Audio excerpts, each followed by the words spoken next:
दीपिका ने दी लावण्या को धमकी, दिखाया कि रागिनी मेरी ही बेटी है, लेकिन 5 साल से आपने मेरी बेटी को मुझसे दूर रखा। और मिश्का ने तो मेरे पति के दिमाग में ही गलत बातें बिठा दी थी कि वो कभी पिता बन नहीं सकते, जिसकी वजह से आज तक चिराग मुझे और मेरी बेटी चांदनी को एक्सेप्ट नहीं कर पाए। लेकिन अब रागिनी, जो कि 5 साल से अपने पापा के साथ रही और अपनी माँ के साथ भी रहना चाहती है, और मेरी बेटी चांदनी को पिता होते हुए पिता का प्यार नहीं मिल पाया, सिर्फ और सिर्फ आपकी वजह से।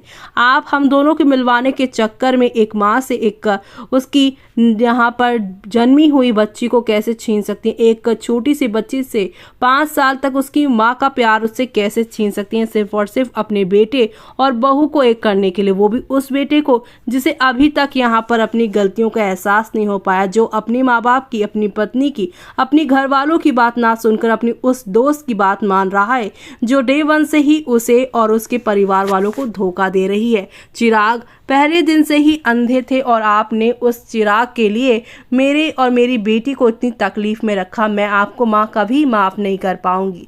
दीपिका के इस भाषण के बाद क्या चिराग की आंखें खुल पाएगी? क्या चिराग मिश्का को यहाँ पर पहचान पाएगा? आखिर वो सामने क्या है और पीठ पीछे क्या है?